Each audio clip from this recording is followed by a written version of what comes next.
Hey guys, how's it going? Welcome back. Canadian airgun laws for non-PAL airguns. What are the rules? What do we got to know about? Well, I'm going to try and explain it in as layman terms as possible. But before we get into that, I'd like to straighten out the record on something. I've been watching, of course, like many of you, a lot of YouTube videos lately, and I stumbled across this one channel a while back, and I've watched a couple of his videos because some of them are pretty interesting. But his harping video drove me nuts. He was complaining about the speed of air guns. The guy's bought a number of air guns, and a lot of them don't run the speed as marked on the package. Well, I guess he didn't figure out that he had to read the word up to, or up to with the use of hypervelocity pellets, it can get up to that speed with hyper pellets.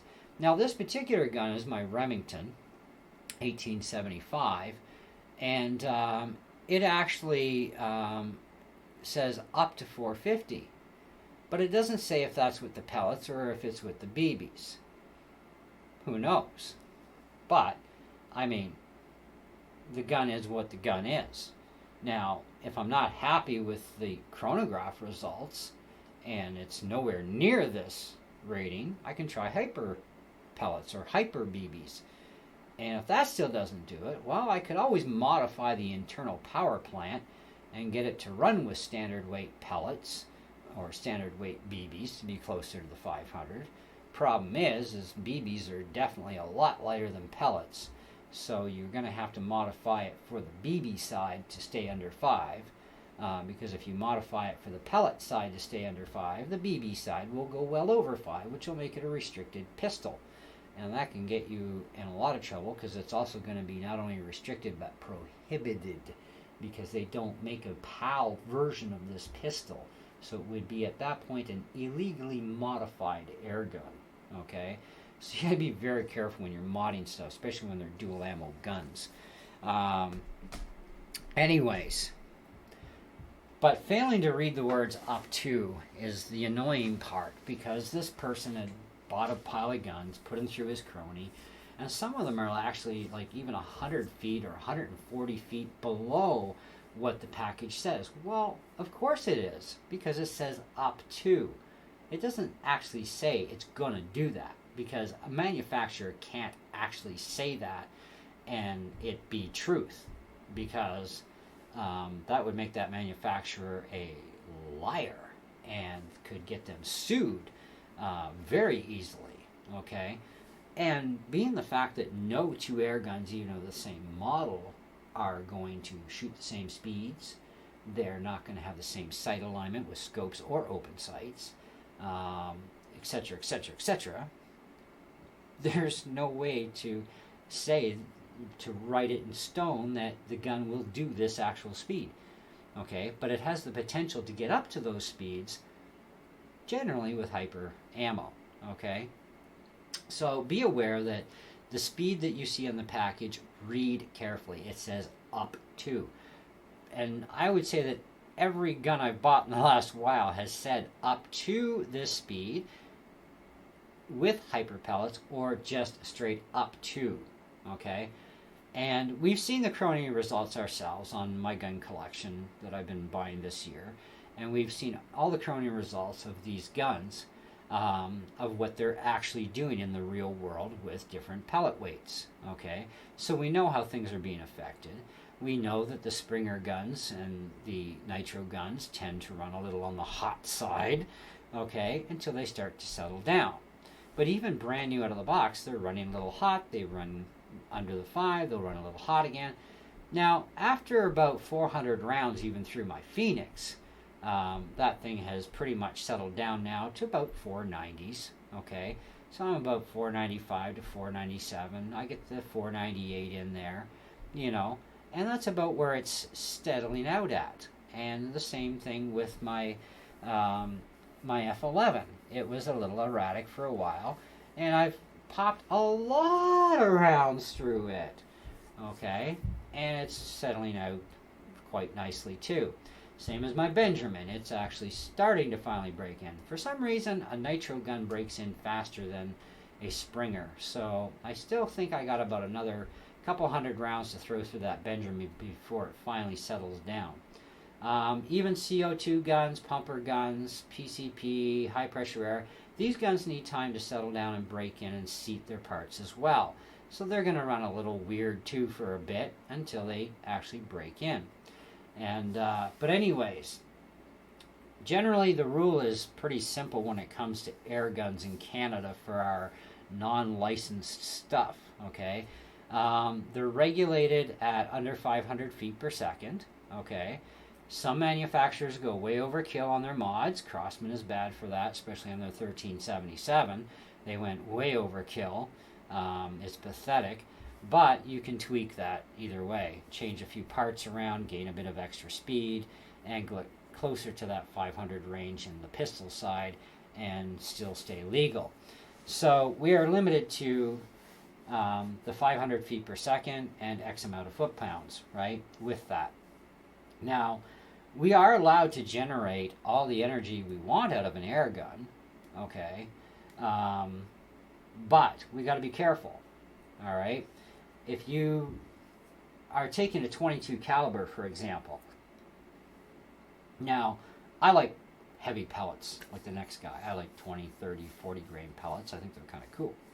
They slow the gun down, big time though, okay? So, to get the speed back, you would think, oh, I'll just mod the air gun. No. You should only be modifying the power plant to work with, say, a 14.3 grain pellet on a non-PAL gun, okay? Because pretty much every single air gun out there, except for a very few of them, all run standard weight is about a 14.3 to 14.8 or 14.9 pellet, okay? That's usually around the standard weight ratio of a pellet to a non-PAL air rifle in 22 cal and 7.4 to 7.9 in a 177. Okay, so if you want to run a 20 or 30 grain pellet and still be at 500, close to 500 feet per second, well, that's not going to happen. And you can't modify the power plant to get closer to 500 and just to run that pellet, because see what happens here. Let's say you get in trouble somehow. You do something stupid. And it doesn't even have to be with an air gun, but the cops show up at your house. You're definitely going to get nailed for something. They see your guns. They're automatically collecting your guns. That happens all the time. They will crony those guns, by the way, and they do. And happens all the time. And if they put a 14 grain pellet through your 22 caliber gun, or a 7.4 or 7.9 through your 177, and that sucker blows way over 500 feet per second because you modded it, you are definitely going to be getting firearms charges against you for illegally modified, illegal possession of firearms added to your charges as well, okay? You cannot do certain things in this world. It is one thing to modify the gun to get closer to 500 with a 7.4 grain or a 14.3 grain. That's one thing. Yes, it's completely legal and you're staying under the 5. They can run hyper pellets in that gun, and yes, the gun will automatically, the majority of stock pistols and rifles will run into the 500s and higher, even for non-PAL, with the use of hypervelocity pellets, especially if they're really light hypervelocity pellets. And that is perfectly legal, because when you run a hypervelocity pellet in a stock non-PAL air gun and you gain extra speed, you lose energy. And you need to meet a speed and energy combination to be considered the beginning stages of a PAL rated gun, okay, pistol or rifle.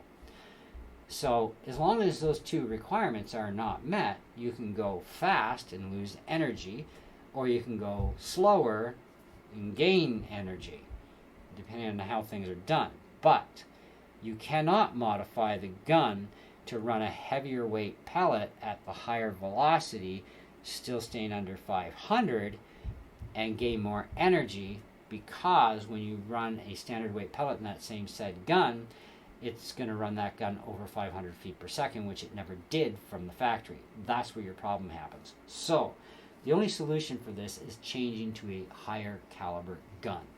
Now, though there are very few out there, there are high caliber air rifles and air pistols that produce massive amounts of energy but are still under 500 feet per second, okay? You can buy these guns, but they are also very costly. Now, you can try and build your own gun from scratch. Many people do that, especially if they have the tools for it. And you could build a high caliber air gun out of an existing gun and make it a permanent change to the gun, so it's no longer that gun anymore, and you would be fine as long as you keep the speed under 500 feet per second in the higher caliber range. So, or you can just make life simple, spend the extra big huge bucks, find out who's got the caliber of gun you're after, and buy that. Now, you may not like the looks of the gun, but at least you get the caliber, you're still under 500, and you're producing some massive amounts of energy, because we are allowed to have all the energy we want as long as the speed stays under 500 feet per second, whatever caliber we're running. Okay, the speed must stay under 500 even with the higher energy in order to still be considered a non-PAL gun. All right, so there are people, of course, that have thought to themselves, well, it's a non-PAL gun that I bought. I want to run a 30 grain pellet, Piledriver, for example. Okay, and it's a really nice pellet. It's a slug, is what it is, but a very nasty slug, especially in a PAL-rated gun. Oh my gosh, can they ever do some powerful stuff? Now, in a non-PAL air gun, I shot a Piledriver actually through a Chinese B2 22 cal. And it knocked my speed virtually in half. So my gun actually only shot about 250 feet per second. It had a hard time getting that slug out of that barrel, let me tell you. But man, when it hit, it was pretty good. You know, I mean, if you want to do some math on that, I can tell you exactly what the Piledriver does. Airgun calculators, grain weight 30, speed 250, 4.16 foot-pounds of energy. Okay, that's pretty much about what you get out of a 177 caliber pellet at 497. Yeah, so, but it's still a good hard hit either way from the Piledriver. 4 pounds of energy at 250 feet per second. That's actually pretty respectable. It's not bad. It's not great. I wouldn't suggest trying to hunt with that, even small game, but it's pretty respectable either way. So you get the idea here, right? There's certain things you can do, certain things you can't. But you can't modify a 22 caliber gun to throw out a 30 grain pellet at 500 feet per second. I don't care, all right? You can't just do whatever you feel like. Some people think they can because, well, it's a non-PAL air gun. I can do whatever I want to it. There's things you can do, yes. I mean, I can take my 2240, for example, on the wall. It's got a 13.5-inch barrel on it now. I can do that. I can put a muzzle brake on it. I can even put a power adjuster on it. I can put a heavier hammer spring in it. I'm still under 500 feet per second. And I've done all that, right? And even with the power adjuster in that sweet spot where it puts out maximum power, I'm still under 500 feet per second. It's not a problem, right? And I get more of the gun that I'm after because I'm customizing. I can throw a 24-inch barrel on that gun, just a 24. I am definitely going to be blowing 550 feet per second. Easily, probably 575. There's only one way to slow it, well, two ways to slow the puppy down. One, leaving the stock hammer spring in there, along with a Canadian reduced transfer port from a 1377 Canadian pistol. Those two will actually put that gun at about 492 feet per second all day long with a 24-inch barrel. I know, I've done it before, okay? But you can't buy Canadian transfer ports. No, you have to buy a Canadian Crossman 1377 to get that transfer port with the little pisser hole in it, as I call it, which really drastically reduces your output of the gun, okay? And, of course, you would have to leave the stock hammer spring in there, too. So, and no power adjusters, all right? And then you can put a 24-inch barrel, make it look like a rifle. It'll look like one, but it's still classed as a pistol. Even as a non-PAL air gun, it is still classed as a pistol with a 24-inch barrel. So a lot of people thought that, oh, I can just add a long barrel and it's a rifle. No, the tube designation number says it's a pistol. You need to change your tube designation if you want it to actually be a rifle. Now, Crossman came out with a Crossman 2260 a number of years ago. For about 3 years, they made a Canadian version, and I found out exactly how it was made.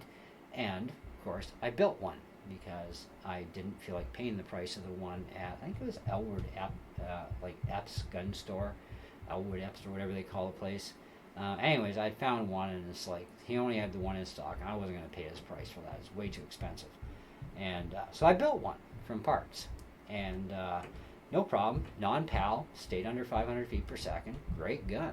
Did some really cook mods to it. I think it's actually still on my channel. I even did a stock reduction on it, turned it into a sniper toy. Oh man, that thing was so much fun. Anyway, but because they had a Canadian version of it, I was able to buy the parts I needed to build a Canadian version. They did the same thing with a 2250, and they actually did that, I think, for about 1 or 2 years. They did the Canadian version of the 2250, the more modern version. They did have a single shot older version of a 2250 out at one time that was also non-PAL. This is going back into the vintage years though. And a friend of mine actually had one. Should have bought it off him because it was kind of a really cool gun. But either way, there are some things Crossman did that they no longer do. Now, doesn't mean you can't build those things, but you do need to build them according to what they were in the Canadian market as a non-regulated gun, so non-PAL, right? But you also cannot take a PAL-rated gun, nor can you build a PAL-rated gun into a non-PAL gun, okay? If it was never made in a non-PAL version, you can't take a PAL version and detune it for Canada. Only a manufacturer is allowed to do that. Okay, so they can make a gun for the Canadian market for non-PAL, as well as a PAL version for US and Canada. Okay, now if they didn't ever make, and have no intentions of ever making, a PAL-rated gun into a non-PAL gun, you cannot get your hands on a PAL version gun and turn it into a non-PAL gun. It's not going to help you, because if you do get in trouble and they look up that gun, they'll find there's no information as a non-PAL version of it. It's a PAL version. They won't even take the time to crony it, and even that wouldn't make a difference because it's never been manufactured as a non-PAL gun. Therefore, you would still be in possession of an illegal firearm. Okay, so keep that in mind.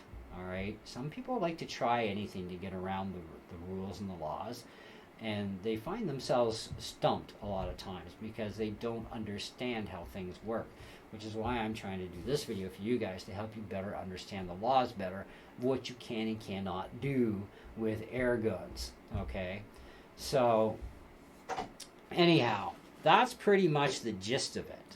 So if you want high horsepower as far as foot-pounds of energy, you're going to have to look into the higher caliber stuff, okay? That's still under 500 feet per second, okay? If you're happy with what you have, no big deal.